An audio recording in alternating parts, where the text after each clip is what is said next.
Hi, I'm Brian Levy. I'm a partner at Manchester Living and the host of the Manchester Living podcast.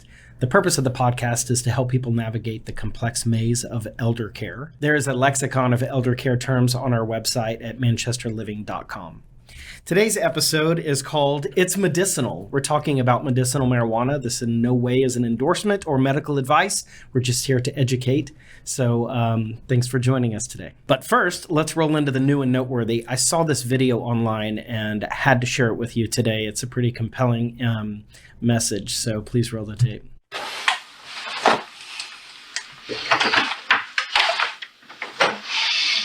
Hi, Larry. How are you? Come in.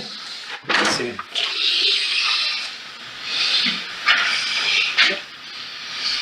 How you feeling? It's been a bit of a rough week. Really? And the best way to take it is put it under your tongue and rub it in your cheek.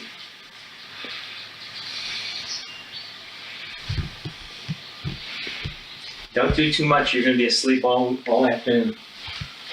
You know what you should do? No. Don't try to communicate. Just relax. See what happens. We know from animal experiments that the endogenous cannabinoid system is very important in regulating motor activity, that very type of activity that is impaired in Parkinson's disease. From animal experiments, we also know that boosting certain branches of the endocannabinoid system is helpful in relieving symptoms of Parkinson's. Finally, from anecdotal information, we know that certain patients who smoke marijuana experience relief of their symptoms. I think you're calmed down. So quickly. Isn't that amazing?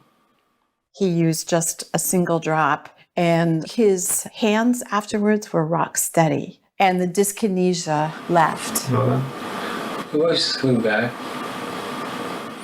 It works most of the time. In fact, it's... Did you guys eat lunch?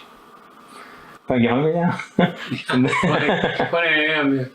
Actually, A person like me could really use marijuana. It makes me pretty angry that I can't get it in my home state. Sure. The number one frustration that I have is knowing that there is this untapped potential that comes from what marijuana is teaching us to generate new medicines, and being stuck because of financial issues or political issues. That is extremely frustrating. We now know that medical marijuana controls dyskinesia, and yet it's not available to us. Wow. All right. My guest today, Richard Cheng. Richard is a member attorney at Weaver Johnston Nelson Law Firm, serving exclusively in the healthcare and cannabis industries. His practice is focused on corporate transactions and healthcare regulations. Thanks for being here. Thanks, Brian. And Dr. Benecia Williams, double board certified in physical medicine and rehabilitation and sports medicine. She's a partner at PMR Fort Worth. Thanks for being here. Thank you for having me. All right. That was a mouthful. Richard, who are you and what do you do? Well, thanks, Brian. Thanks for giving me the stage. Appreciate you having me. My name is Richard Cheng. I'm a corporate and healthcare regulatory attorney, and been so for about 17 years. About 9.5, 10 years ago, I developed a sub-practice in cannabis. Okay. Dr. Williams. I am Dr. Benecia Williams. I am, as you told Brian, double board certified physician in physical medicine rehabilitation, which really focuses on improving the quality of life of patients, typically after something has made them debilitated. Interesting. All right, Richard, what drew you to this industry? You know, it was by accident. You know, like I said, I fell into it about 9.5, almost 10 years ago through the healthcare side. Prior to going to law school, I was actually an occupational therapist. So getting into healthcare practice was, on the legal side, it wasn't far-fetched, as you can imagine. And then one day I got a call and the firm said, hey, we have a client and they want to know the legal liabilities for a physician prescribing versus recommending medical cannabis.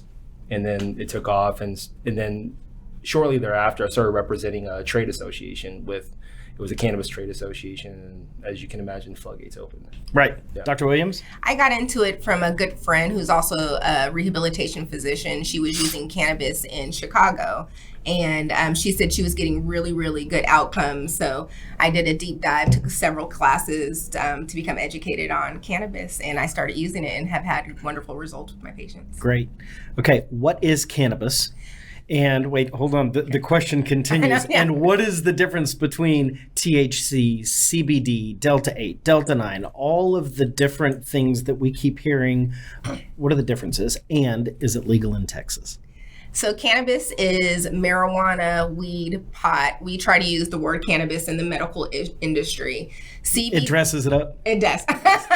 CBD, THC are cannabinoids. They're their organic compound name, which are very long, so we shorten it up. Delta 9 is the chemical process that THC goes to into the body to help make it activated. Delta 8 is a synthetic form of THC that is derived from CBD, typically in a lab. So it doesn't happen organically in our body. So where are the psychedelic effects in one and not the other? Yeah. And so CBD, in our body, we have the endocannabinoid system that you just saw on the video, and there's receptors called the CB1, CB2 receptors in our body. There's a lot of them in the brain, in the gut, and they help regulate inflammation, sleep, and just maintaining balance within the neural system. So they work CB1, THC hits CB1, CBD hits CBD hits CB1 receptors, THC hits CB2 receptors, and they can cross into the brain. THC is the one that gives people that euphoric high effect, and CBD can help modulate THC and not make you as high. So we typically try to give them together. got it. It's a mouthful. It is a mouthful, It and it's is. a lot of science It in is. there. It's but a just lot of to science. dumb it down, THC is where you're going to get high. Yep. Delta 8, Delta 9, CBD does not have the psychedelic effect. It does. Delta 9 does, because that's one of the active components of THC in the body. Delta 8 will also get you high. It's not as strong as Delta 9, but this is all dose dependent. So higher doses, when people are getting high off of these medications, they're doing 20, 30, 40 milligrams at a time. Here in Texas, we do low dose THC. I always tell my patients, my main goal is to make you feel better, not get you high. There you go. Yeah.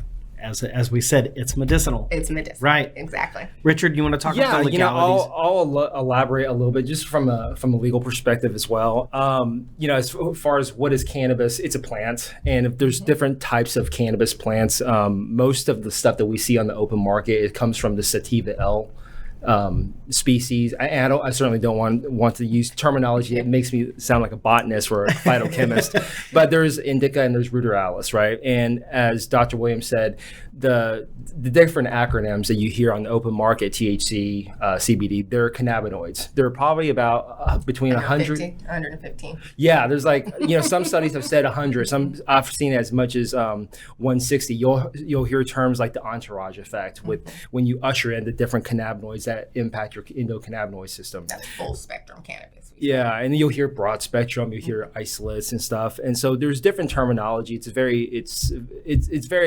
chemical, specific. So the stuff that we see on the open market, the Delta 9, and this is purely from a legal perspective, right? The Delta 9 is kind of the measuring stick, the Delta 9 THC, on what makes something legal or illegal. Like hemp, that's a cannabis plant. Hemp is absolutely cannabis. So for anybody that is out there that says, well, it's hemp and this is cannabis and this is hemp, well, hemp is cannabis. The only, from a legal standpoint, under the Controlled Substances Act, the only differentiating factor between hemp and marijuana is the amount of Delta 9 THC that's in it. Now, you do have Delta 6, Delta 8, Delta 10 that has trace amounts, but the stuff, as Dr. Williams alluded to, the stuff that we see on the open market that's at commercial grade, it is created, right? You add heat, acid, solvents to CBD, and you create Delta 8 THC, which does induce, I would say, a milder or smoother high, a little bit less. And of course, there's other stuff out in the open market. You'll hear like HHC, THCO, V, and P. Some of that is not does not naturally occur. They're purely synthetic. So, that's why the DEA will treat Delta 8 and THCO, for example, legally a little bit differently. You have mentioned the open market. Define open market.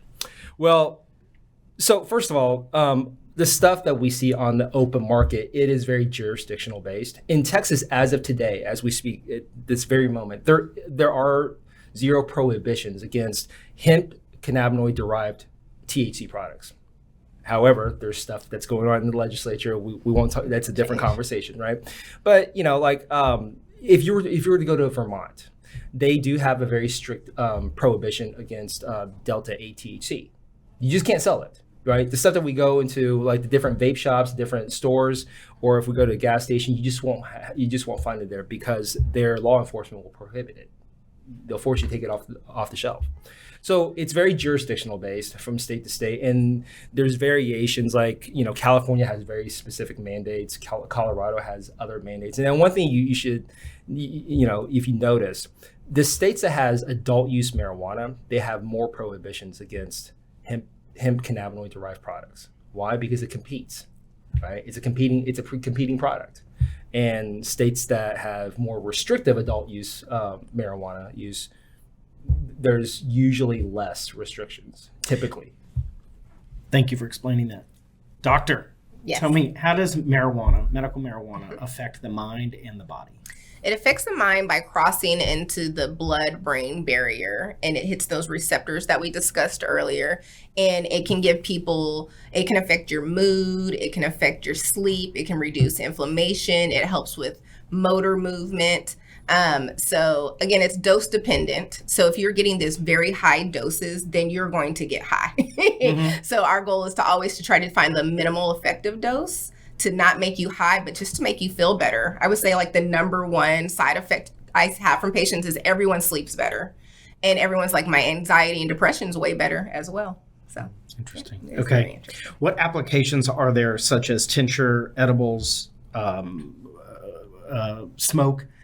Some call it flower. What applications and what's most common in the elder community? So here in Texas, there's no smokables. Mm-hmm. It's either they have tinctures, they have gummies, there's a suppository and drink and lozenge. The two most popular, I would say, is tincture and the lozenge. Tinctures and the gummy. I would say what's most popular, I typically start with the tincture most of the time because it's very easy to titrate. So you can give less or more. And define tincture. Tincture being the oil. It is, you take the product, it is compressed down into MCT oil and it's mixed in, and then you give it in a droplet and you hold it underneath your tongue, and we get what's called submucosal absorption. So it's absorbed under your throat and gets directly into your bloodstream. Got it. How does someone start the process to get cannabis prescribed? And once it's prescribed, what's the process in obtaining that prescription? To get prescribed, you have to see a board certified physician that is registered with the Compassionate Use Registry of Texas. Say that again. Compassionate Use Registry of Texas. We call it CURT. Okay. So you have to be registered with CURT. You have to see a physician. You have to have a qualifying diagnosis to get a prescription. So here in Texas, that includes ALS, MS, Parkinson's, neurodegenerative conditions, which include like neuropathy, and spasticity. Those are the top 5 diagnoses. If you look under neurodegenerative conditions, there's about 100, if not more, listed. So if you have one of those, you'll qualify. You see a physician. The physician then has to register you in the CURT system. The CURT system is ran by the Department of Public Safety. And once you have your prescription in the computer, one of the licensed dispensaries here in Texas will pull that prescription, and then you have to contact the dispensary. And then the dispensary could either deliver your medication, or they have pickup locations throughout the state where you can pick it up. Got it. Pretty technical. It is. It is. It is very controlled. I have to explain it to people multiple times. I'm like, they can't contact you. You have to call them. This is the number. So there's a process. And once you get into the routine and you get your prescription, I didn't mention topical. Is there a topical option? Not here in Texas. Not yet. Okay. Yeah. Okay. I'm sure it'll be developed, but it really is supply and demand. So as the demand grows for it, I'm sure they'll develop that. How has the cannabis industry affected other industries? I will say for the opioid industry, some of my biggest referrals come from pain management physicians who want to get their patients don't want to take the opioids anymore. They're literally sick of it and they want to transition over. So in a good way, which is a fantastic, I think it's starting to compete with the opioid industry, which is good. Richard, do you see this becoming more and more mainstream through the legislature? I think we've been seeing it, right? And it's really evolved since even when I got into it, and I got into it much later than some of the other people that got into it much earlier on the West Coast. When I got into it in 2013, people thought I was crazy for even exploring it, and over the years it's evolved over time. I really didn't see a major change until about 17, 18. That was kind of like the breaking point where, at least in Texas, I don't know if any of you remember, but there was a position by the Texas Department of Health and Human Services that said they were going to do a statewide sweep of CBD products. I mean, CBD was kind of taboo back then, right? Mm-hmm. Because keep in mind, December 20th of 2018 is when the Farm Bill passed. So CBD was still kind of like the cutting edge then. Well, you see CBD shops everywhere, on every corner. And now it's just widely accepted. So even in the 5 years or really 4.5 years, in the 4.5 years, think about how much evolution has changed, even in that little segment of the market. Now you're looking into other products that's being developed, right? There are companies out there that's developing cancer drugs using hemp cannabinoids, right? And they're exploring different markets of developing like pet foods or horse feed and using different cannabis products as well. I think I'll address your earlier question about how cannabis has impacted other industries. Mm-hmm. I think there's a direct correlation between cannabis and healthcare, for example. Just even beyond representing physicians and how it's impacted physician practices. Now, over the years, I've gotten calls from skilled nursing facilities or assisted living facilities or even hospices saying, can we use medical cannabis in our palliative care, or can we store this stuff, and how do we administer it? Can we administer it? How does it impact our Medicare certification? Does it impact our Medicaid contract, right? There's all these little potential legal blunders, if you will, that they consider to be a pretty big impact on their business, and there's a lot of unknowns. Right. Dr. Williams, do you have patients, elder care patients, that have benefited from cannabis? And if so, what were the diagnosis and the results? 100%. I would say the majority of my patients are 65 and plus that are using cannabis, and they've seen fantastic results. One of my patients, before he got to me, he is a Parkinson's patient. Horrible gait, meaning he was falling all the time, can't walk well. Went to Oregon on vacation, tried a gummy there. A lot of my patients like, I went on vacation, tried it. It worked well. And when I tell you, they showed me a video of him running. So my mind was like completely blown. But, I do a lot of botulinum toxin for spasticity, meaning patients who have had strokes. They're paralyzed on one side, their arm starts drying up. And we inject botulinum toxin in the muscle to help relax their muscles. And I've been able to cut down, if not completely not do the botulinum toxin anymore, because they're doing so well on the cannabis to treat their spasticity. So no, it's fantastic. Results. Any downsides to using cannabis?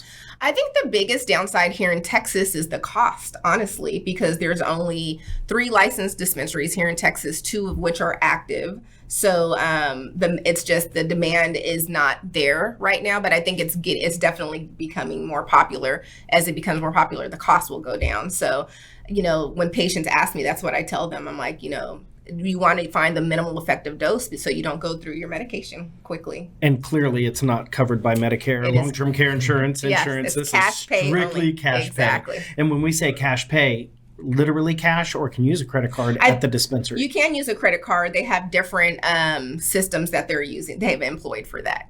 Interesting. Okay. Richard, what haven't I asked you that I should? Well, what's the current state of the Texas Compassionate Use Program, right? There you go. We just went through a huge event in the last couple months, and I had the privilege of taking part in that. I'm happy for it, but it was a lot of work for a lot of different companies. In the state of Texas, we opened up for the technically third time, but I'll say the second time, the application process, because currently there's only 2 operational licensees in the state of Texas to distribute or to sell medical cannabis products, which is a Schedule 1 drug, by the way. But we'll that's a different Different conversation. That's a different Right. show, right? Since 2017, I think the application process for first round opened up in 16, and they issued licenses in 17. So for the past 5 years, we've only had 2 operational licensees, right? So you have a supply issue, and I've heard from various physicians, some of my clients, they said, supply is an issue. I can't get this tincture, or I can't get this particular gummy, or at least not enough of it. So I think through different lobbying efforts, different events, the Texas Department of Public Safety opened up the application process, opened up in January. Deadline was April 28th. We'll see what happens, right? Over about 200 applicants applied. We don't even know how many they're going to issue.